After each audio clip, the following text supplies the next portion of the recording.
오늘은 사도행전 5장 33절에서 42절까지의 말씀을 본문으로 교회가 기뻐해야 하는 것이라는 제목으로 말씀을 나누려고 합니다. 지난 본문에서 다시 붙잡힌 사도들이 공회에 끌려가 협박을 당했었습니다. 사도들이 받은 협박은 도무지 예수의 이름으로 전하지도 가르치지도 말라는 것이었습니다. 그런데 이 협박을 사도들이 받아들였습니까? 아니죠. 받아들이지 않았습니다. 이미 성령과 함께하며 하나님의 놀라운 그 역사를 체험하고 있는 사도들에게 그들의 협박은 전혀 두려운 것이 아니었습니다. 그렇기에 사도들은 하나님의 말씀에만 순종할 수밖에 없음을 강조합니다.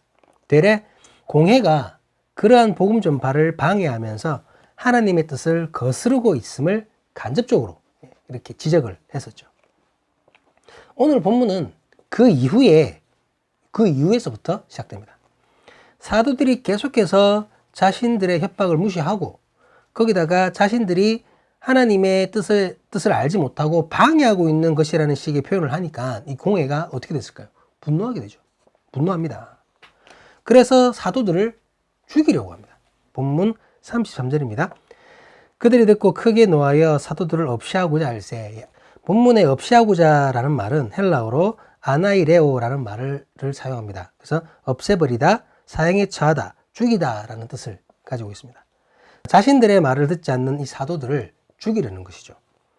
스승인 예수 그리스도에게 그렇게 했던 것처럼 제자인 사도들에게도 온갖 억측으로 누명을 씌워서라도 죽이겠다는 것입니다.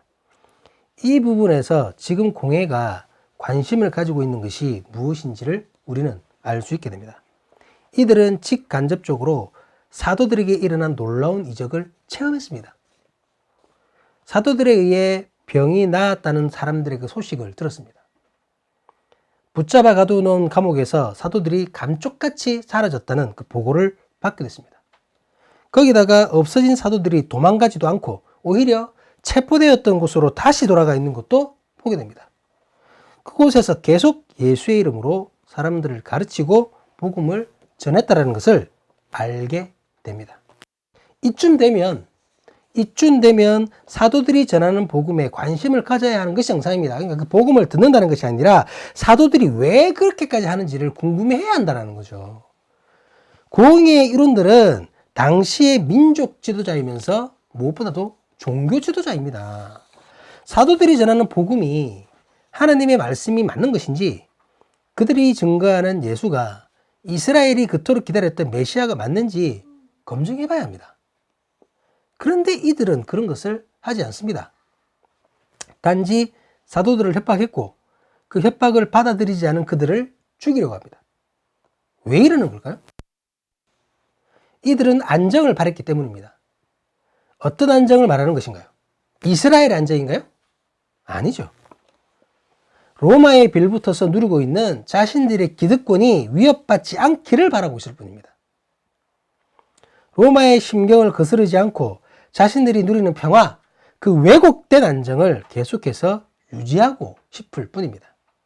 그렇기 때문에 백성들이 지나치게 따르는 새로운 인물, 새로운 가르침에 대해 극도로 경계하며 막으려고 하는 것입니다.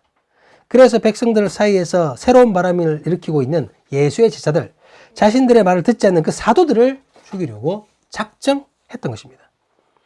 그런데 이때 이 일을 제지하는 한 인물이 등장합니다. 본문 34절, 35절입니다. 바리새인 가말리엘은 율법 교사로 모든 백성에게 존경을 받는 자라. 공회 중에 일어나 명하여 사도들을 잠깐 밖에 나가게 하고 말하되 이스라엘 사람들아 너희가 이 사람들에게 대하여 어떻게 하려는지 조심하라. 사두개인처럼 당시에 이스라엘에서 영향력을 가졌던 또 하나의 세력이 바로 바리새인들입니다. 그들도 사두개인과 함께 공회의 한 축을 이루고 있었습니다. 그 바리새인 중에 가장 존경받았던 가말리엘이라는 그 사람이 나선 것입니다. 그는 사도들을 죽이는 것에 대해 신중하게 생각할 것을 권고합니다. 그러면서 이전에 있었던 비슷한 역사를 상기시킵니다. 본문 36절, 37절 말씀입니다. 이전에 드다가 일어나 스스로 선전하며 사람이 약 400명이나 따르더니 그가 죽임을 당함에 따르던 모든 사람들이 흩어져 없어졌고 그 후 호적할 때에 갈릴리가 일어나 백성을 꾀어 따르게 하다가 그도 망한즉 따르던 모든 사람들이 흩어졌느니라. 예수 이전에도 자신이 메시아라고 주장했던 인물들이 일어났었습니다. 이스라엘에는 이런 사람들이 가끔씩 계속 일어났었어요. 그들 중에서 드다와 유다라는 자가 일어났던 일을 제시합니다. 두 경우 모두 잠시 백성들의 지지를 받았지만 결국 흩어져 소멸하고 말았습니다. 더 이상 그들을 따르는 백성은 없었으며 아무런 영향력도 끼치지 못했습니다. 나만 놔두었더니 미천 다 드러나고 자동적으로 없어져 버린 겁니다. 그들은 가짜였고 실패한 것이죠. 이어서 가말리엘은 이렇게 전합니다. 본문 38절 39절입니다. 이제 내가 너희에게 말하노니 이 사람들을 상관하지 말고 버려두라. 이 사상과 이 소행이 사람으로부터 났으며 무너질 것이요 만일 하나님께로부터 났으면 너희가 그들을 무너뜨릴 수 없겠고 도리어 하나님을 대적하는 자가 될까 하노라 하니. 가말리엘은 사도들이 펼치고 있는 예수 운동의 근원이 무엇인지가 중요하다고 주장합니다. 만약 사도들의 복음이 사람에 의한 것이라면 그들도 드다나 유다의 경화처럼 잠시 지지를 얻더라도 결국은 사라지게 될 것입니다. 반대로 사도들의 가르침이 하나님께로부터 난 것이라면 그때는 억지로 막으려고 해봤자 헛수고에 지나지 않을 뿐이라는 거죠. 하나님께서 하시는 일이니까 못 막는다 이 말입니다. 그렇기 때문에 사도들을 죽이지 말고 그냥 살펴보자고 말하는 것이죠. 이것은 혹시라도 하나님의 뜻을 거스르지 않으려는 가말리엘의 조심성으로 보여집니다. 그런데 이 부분에 대해서 가말리엘이 예수님을 향한 작은 믿음이 있었다거나 아니면 사도들의 사역을 보면서 하나님의 함께하심을 인정했다고 주장한다는 목회자도 있습니다. 하지만 그런 주장을 뒷받침할 만한 근거는 없습니다. 오히려 가말리엘은 사도들이 가짜라고 확신했을 것입니다. 그렇기 때문에 지난 역사 속에서 일어났다가 사라졌던 가짜들처럼 사도들이 벌이는 예수 운동도 곧 사라지게 될 것이라고 믿었다고 보는 것이 더 타당합니다. 자기들의 손에 피 묻힐 필요가 없다는 것이죠. 어쨌든 가말리엘의 제안을 공회는 긍정적으로 받아들이게 됩니다. 본문 40절입니다. 그들이 옳게 여겨 사도들을 불러들여 채찍질하며 예수의 이름으로 말하는 것을 금하고 놓으니. 가말리엘의 제안을 받아들여 사도들을 죽이고자 하는 마음은 일단 접어둡니다. 하지만 사도들을 그냥 곱게 풀어줄 수는 없는 것이죠. 그래서 공회는 그들에게 채찍질을 가합니다. 그리고 예수의 이름으로 말하는 것을 금하며 다시 한 번 더 협박합니다. 사도들의 육체와 정신에 대해 핍박과 공격을 가한 것이죠. 그런데 이런 핍박, 위협 따위가 지금의 사도들에게는 전혀 먹혀들지가 않습니다. 본문 41절입니다. 사도들은 그 이름을 위하여 능욕받는 일에 합당한 자로 여기심을 기뻐하면서 공회 앞을 떠나니라. 무슨 말입니까, 여러분? 사도들은 오히려 기뻐하고 있습니다. 자신들이 채찍당하는 것을 자랑스러워하고 있습니다. 예수님 때문에 협박받고 위협받는 것을 즐거워하고 있습니다. 그 모든 것이 예수를 위한 것이라고 믿으며 그 고난 때문에 하나님 앞에서 합당한 자로 여기심을 받을 것이라고 확신하는 것입니다. 도대체 사도들은 무슨 근거로 이런 확신을 하고 있는 것일까요? 너무 아프게 맞아서 정신이 좀 이상해진 겁니까? 절대로 그렇지 않습니다. 사도들은 능욕을 당하면서 예수 그리스도의 말씀이 생각났던 것입니다. 함께 하시는 성령께서 주님의 말씀이 기억나게 하셨던 것입니다. 제가 PPT를 준비 못했는데요. 마태복음 5장 11절, 12절 나로 말미암아 너희를 욕하고 박해하고 거짓으로 너희를 거슬러 모든 악한 말을 할 때에는 너희에게 복이 있나니 기뻐하고 즐거워하라. 하늘에서 너희의 상이 큼이라. 너희 전에 있던 선지자들도 이같이 박해하였느니라. 예수님께서 이미 사도들이 받게 될 박해를 말씀하셨습니다. 그리고 그 박해는 그것을 감당하는 사도들에게 오히려 복이 되는 것이라고 말씀하셨습니다.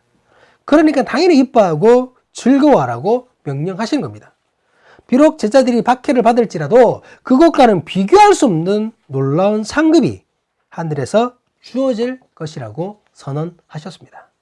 그렇게 사도들은 공회에 협박이 있었음에도 불구하고 이전보다 더욱 열정적으로 예수 그리스도의 복음을 전하였습니다. 본문 42절입니다.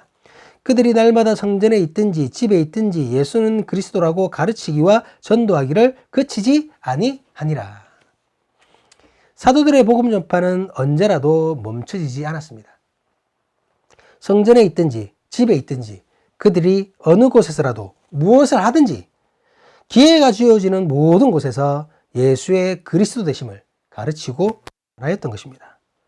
공회의 무리는 복음이 전파되는 것을 멈추기 위해 물리적인 방법을 동원하였습니다. 사도들을 협박했고 가두었고 채찍질하였습니다. 하지만 복음의 전파는 오히려 더욱 활발하게 진행되었습니다. 이것으로 예수 그리스도와 그의 복음은 더욱 정당성을, 타당성을 갖게 됩니다. 왜? 가말리엘이 하나님의 뜻 안에서 예언한 것이라고 말할 수는 없지만 어쨌든 가말리엘의 입술을 통해 소멸하지 않고 더욱 확장되는 예수 그리스도의 복음이 진짜라는 것이 간접적으로 드러난 것 아닙니까? 말씀을 마무리하겠습니다. 오늘 본문에는 크게 두 무리가 등장합니다. 복음을 막으려는 공회와 복음을 전파하려는 예수의 사람들, 즉 바로 사도들입니다. 대척점을 이루고 있는 이들은 중요하게 생각하는 것도 너무나 달랐습니다. 공회는 로마를 두려워했고 로마의 눈치를 보며 복종하였습니다. 사도들은 하나님을 경외하면서 주님의 말씀에 순종하였습니다. 공회는 자신들이 기득권을 누리는 현재의 상태, 그 상태가 계속되기를 원했고 그것을 기뻐하였습니다. 사도들은 예수의 이름으로 능력받기를 원하였습니다. 그 능력받음으로 합당한 자로 여기심 받게 되는 것을 기뻐하였습니다. 공회는 자신들의 기득권을 지키기 위해서라면 진리도 말씀도 백성의 이로움도 과감하게 내팽개쳐 버렸습니다. 사도들은 하나님 앞에서의 합당함을 위해 협박을 당하여도 채찍을 맞아도 더욱 열심히 진리를 가르치고 전하였습니다. 오늘 말씀의 제목은 교회가 기뻐해야 할 것이었습니다. 공회의 일당과 사도들 중에서 어느 쪽이 교회입니까, 여러분? 어디가 교회입니까? 당연히 사도들이 교회입니다. 그렇다면 교회인 사도들이 기뻐한 것이 무엇이었습니까? 교회는 예수의 이름 때문에 능력받는 것을 기뻐하였습니다. 능력받음으로 합당한 자로 여기심 받게 되는 것을 기뻐하였습니다. 예수의 이름으로 능력을 받는다는 것은 어떤 상황에서도 주님을 부인하지 않고 믿음으로 따르는 것을 의미합니다. 하나님께 합당하게 여기심을 받음을 기뻐하는 것은 이 세상에 소망을 두지 않고 하나님의 나라를 꿈꾸고 있다는 것입니다. 오늘날 교회가 기뻐해야 하는 것도 마찬가지입니다. 교회는 어느 때라도 어느 곳에서도 어떤 위협을 받아도 예수 그리스도를 포기해서는 안 되며 포기하지 않는 그것을 기뻐해야 하는 것입니다. 그것으로 하나님께 합당한 자로 여기심을 받는 것을 기뻐하고 즐거워해야 하는 것입니다. 만약 교회가 예수의 이름 때문에 받는 능력을 원하지 않고 오직 주님께서 주시는 축복만을 기뻐한다면 하나님께 합당함을 인정받기보다 세상 사람들에게 성공한 교회라고 인정받는 것을 기뻐한다면 하늘나라의 상급을 소망하지 않고 이 땅에서 잘 먹고 잘 살고 높아지는 것을 기뻐한다면 생명다의 진리를 지키기보다는 진리가 왜곡되더라도 자신들의 지위가 유지되는 것을 기뻐한다면 여러분 그것은 더 이상 교회가 아닙니다. 교회를 대적하고 복음을 방해했던 공회의 일당 대제사장의 무리와 같을 뿐입니다. 사랑하는 사람이 교회의 공동체 여러분, 지금도 함께 예배하는 예배 공동체 여러분, 우리는 교회입니까? 우리는 교회입니다. 교회인 우리가 당연히 예수의 이름 앞에 나의 생명을 던질 수 있기를 주님의 이름으로 간절히 기도합니다. 예수의 이름 때문에 능욕당하는 것을 즐거워하며 그 능욕당함으로 합당한 자로 여김받음을 기뻐하는 우리가 될 수 있기를 주님의 이름으로 간절히 기도합니다. 고난 속에서도 날마다 모든 곳에서도 예수는 그리스도라고 가르치고 전도하기를 그치지 않는 진정한 교회, 사람의 교회가 될 수 있기를 주님의 이름으로 간절히 간구합니다. 기도하시겠습니다.